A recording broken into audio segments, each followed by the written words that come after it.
அந்த கரூர் மாவட்ட செயலாளர் வந்து முதல் தீர்மானத்தை வாசிக்க விட்டுருக்காங்க. அவருக்கு ஒரு அங்கீகாரம் கொடுத்ததா எல்லாரும் பாக்குறாங்க. நீங்க எப்படி அந்த மூவ்மெண்ட்? இல்ல அதெல்லாம் சரிதான். பட் கட்சியினுடைய கட்டமைப்பை பத்தி எதுவுமே பேசலையே.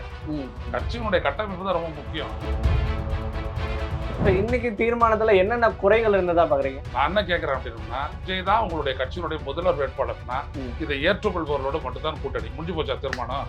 அப்புறம் விஜய்க்கு அதிகாரம் அளிக்கப்படுகிறதுனா என்ன அர்த்தம்? இவ்வளவு தவறுகள் நடந்துமே விஜய் அவர்கள் இன்னும் மாறலன்னு தான் நீங்க பாக்குறீங்களா? பொறுத்த வரைக்கும் பாத்தீங்கன்னா இது வரைக்கும் தெளிவன்மை இன்னமும் இருக்குது. அவங்க தெளிவான முடிவு எடுக்கிறாங்க. இன்னும் என்ன நம்ம செய்யறோம் அப்படின்றது தெரியாமலே அவங்க வந்துட்டு செயல்பட்டு இருக்காங்க. இந்த திமுக தலைமைக்கு மக்கள் இன்னும் ஆழமா அழுத்தமா புரிய வைப்பாங்க. திமுக எதிர்ப்பை பிரதானமா வச்சு அவங்க அரசியல் பண்றாங்க. திமுக மீது ஒரு வெறுப்புணர்வு ஏற்படுத்துறோம் மக்கள் மத்தியில். அவங்களுடைய பரப்புரையா தான் இது உங்களுடைய கட்சியை ரொம்ப தடவை கொண்டு சொல்லாது. இந்த சிறப்பு பொதுக்குழு கூட்டம் இன்னுமே சிறப்பா இருந்திருக்கலாமா? எனக்கு இன்னும் ஒரு பர்பஸா தெரியல, ஒரு ஏமாற்றமா தான் தெரியும். இந்த பொதுக்குழுவின் மூலமா நமக்கு என்ன ஒரு தலைவர் சொல்றாரு அப்படின்னு எதிர்பார்த்திருப்பாங்க இல்லையா? என்ன சொல்லியிருக்காரு தலைவர்? அது கண்டனம், இது சரி, இது தப்பு சொல்லியாச்சு. அதுக்கப்புறம் என்னாச்சு? தலைவர் தான் முதல்வர் வேட்பாளர், ஓகே, அது ஏற்கனவே பல முறை சொல்லியாச்சு, மறுபடியும் அதை சொல்றோம். அந்த அதிகாரத்தை கொடுத்தது ஒரே செய்தி. அதுக்கப்புறம் வேற என்ன இருக்குது?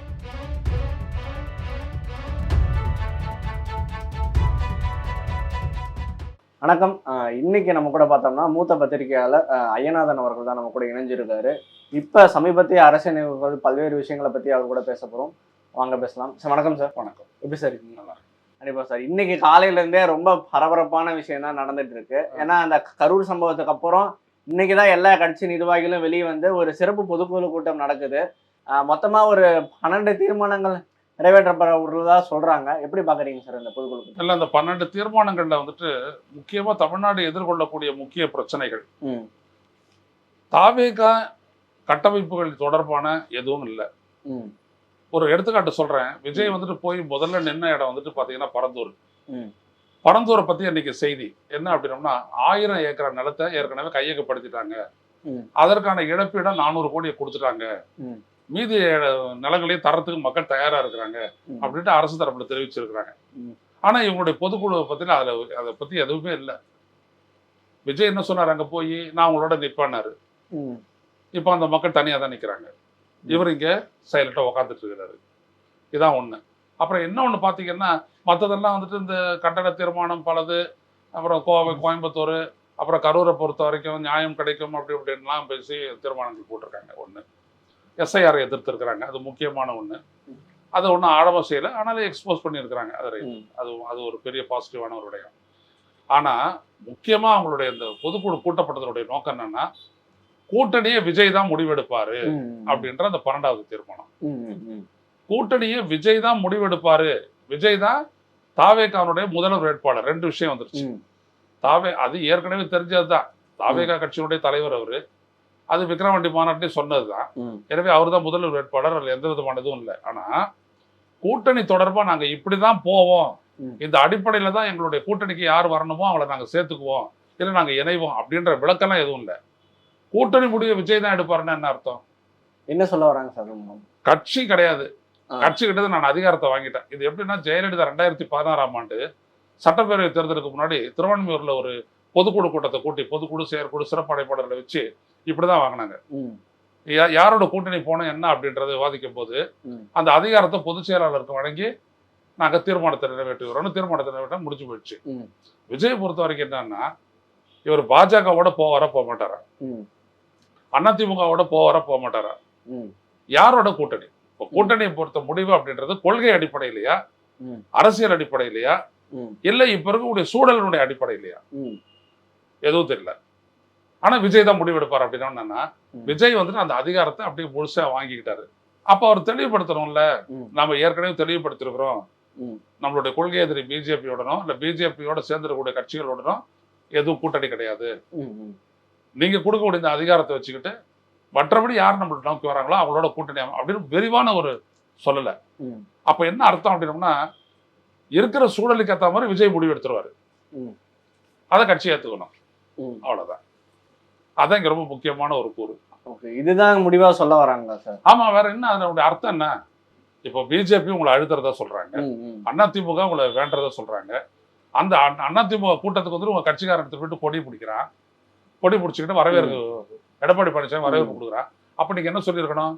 இப்படியெல்லாம் நம்ம தொண்டர்கள் போயிட்டு செய்யறாங்க, தயவு செஞ்சு அப்படிலாம் செய்யாதீங்க, நம்ம கூட்டணியை பற்றி முடிவெடுக்கல, அதனால அப்படிலாம் எதுவும் செய்யக்கூடாது அப்படி சொல்லணுமா இல்லையா? சொல்லலையே. சார் அந்த மீட்டிங்ல ஒருவேளை இதுக்கு மேல விஜய் பேசினாரா சொல்றாரான்னு பாப்போம். சார் மீட்டிங்ல என்ன சொல்றாங்கன்னா இது விஜய் தலைமையில தான் கூட்டணி அப்படின்ற மாதிரி சொல்றாங்க. இல்லைங்க, விஜய் தலைமையில கூட்டணி அப்படின்றது இல்லைங்க. விஜய் தான் முதல்வர் வேட்பாளர் அப்படின்னாலே அதை ஏத்துக்கிற கட்சிகள் தான் வரணும் அப்படின்றது உண்மை. புரியுதுங்களா? அப்ப என்ன சொல்லிடலாம்னா கூட்டணிக்கு ஒரே ஒரு கண்டிஷன் தான், விஜயை முதல்வராக ஏற்கக்கூடிய கட்சிகளோட மட்டுமே கூட்டணி. அவ்வளவுதான். அதுக்கே அதிகாரத்தை வாங்கணும். ஓகே, அதுக்கு அதிகாரத்தை வாங்க வேண்டிய தேவை இல்லைல்ல.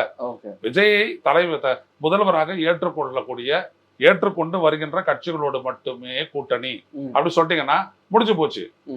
அப்புறம் விஜய் தீர்மானிக்கிறது அப்படின்றதே மறுபடியும் ஒரு வார்த்தை. ஓகே சார், இப்ப இது மூலமா அவங்க அதிமுகவோட கூட்டணி நிராகரிச்சுட்டாங்கன்னு எடுத்துக்கலாமா? எதுவும் சொல்லல அவரு, அப்படின்னா எதுவுமே இல்லை சார். இப்ப அவங்க தானே முதல்வர் வேட்பாளராக இருப்பாங்க, இபிஎஸ் தான் முதல்வர் வேட்பாளராக முன்னிறுத்துறாங்க. இது வரைக்குமே வந்த ப்ரெஷர் என்னன்னா சிபிஐக்கு போனதுக்கு அப்ப அது விளக்கமா சொல்லணும்ல தீர்மானத்துல. விஜய்க்கு எதுக்கு அதிகாரம்? அவர் லாஸ்ட் மினிட்ல கூட முடிவு எடுக்கலாம்னு சொல்ல வரீங்க? லாஸ்ட் மினிட்லாம் கிடையாது, எதுவா இருந்தாலும் அவர் தான் தீர்மானிப்பாரு. அப்படின்னா என்ன அர்த்தம்? சூழலுக்கு ஏற்றபடி, அரசியல் சூழலுக்கு ஏற்றபடி நான் முடிவு எடுத்துக்கிறேன் அப்படின்றதான் தீர்மானம். இப்ப இருக்கிற அதாவது போஸ்ட் கரூர் எல்லாரும் என்ன சொல்றாங்க, பிஜேபி அழுத்துது, அதிமுக அழுத்துது, கூட்டணிக்கு வர சொல்லி விஜய்க்கு பிரஷர் இருக்குன்னு சொல்றாங்க. அதை பத்தி அட்ரஸ் பண்ணலையே அவங்க. Okay sir. சார் இப்போ பார்த்தோம்னா அந்த கரூர் மாவட்ட செயலாளர் வந்து முதல் தீர்மானத்தை வாசிக்க விட்டுருக்காங்க. அவருக்கு ஒரு அங்கீகாரம் கொடுத்ததா எல்லாரும் பாக்குறாங்க. நீங்க எப்படி அந்த மூவ்மெண்ட்? இல்ல அதெல்லாம் சரிதான், பட் கட்சியினுடைய கட்டமைப்பை பத்தி எதுவுமே பேசலையே. கட்சியினுடைய கட்டமைப்பு தான் ரொம்ப முக்கியம். நீங்க மதியழகனை வந்துட்டு இப்ப கூட்ட தீர்மானத்தை வாசிக்க விட்டுறீங்க. அன்னைக்கு வந்து அந்த மீட்டிங் அன்னைக்கு போய் அங்க பேசுறீங்களே, அன்னைக்கு அவ்வளவு பெரிய ஏற்பாடை செஞ்சு அந்த மதியழகனை நீங்க பாராட்டி சொல்லணும்ல. அவரை பத்தி வார்த்தையே இல்லையே, ஒரு வார்த்தை கூட சொல்லலையே.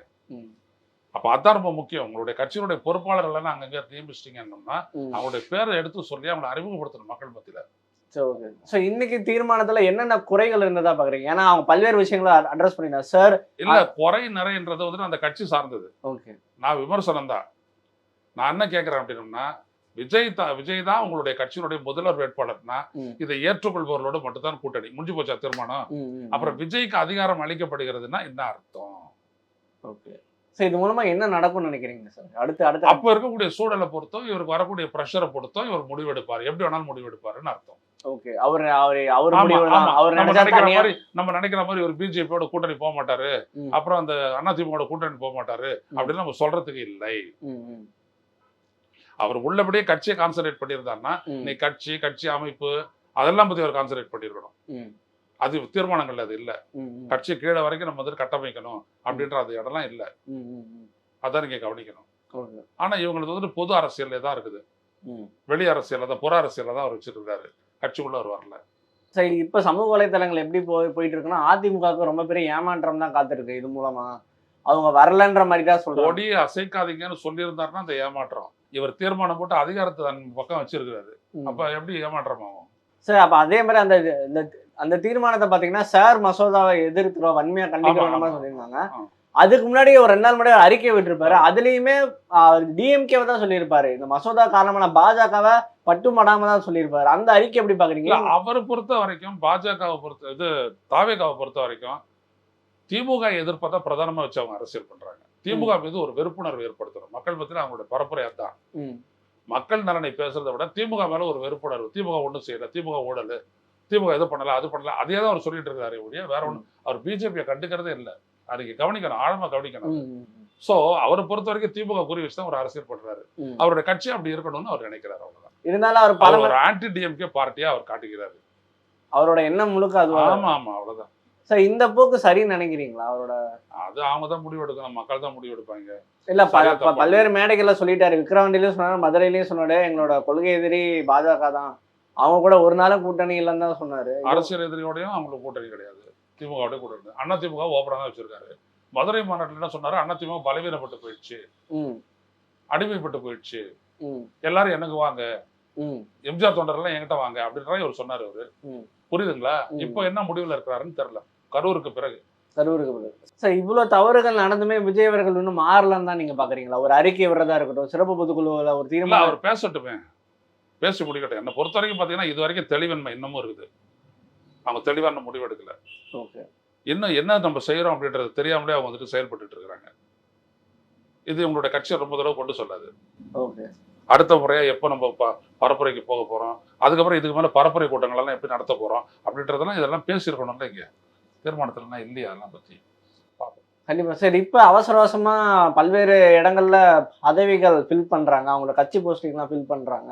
இந்த அவசர கதியில நடக்கிறதா? அது அது அது பண்ணாங்கன்னா அது நல்ல விஷயம். அவங்களுடைய கட்சியினுடைய பொறுப்புகளை போட்டு கட்சியினுடைய கட்டமைப்பை அவங்க ஏற்படுத்தினாங்கன்னா, கிராம அளவுல, நகர அளவுல, வார்டு அளவுல ஏற்படுத்திட்டாங்க அப்படின்னா அந்த மூவ் சரியான மூவ்.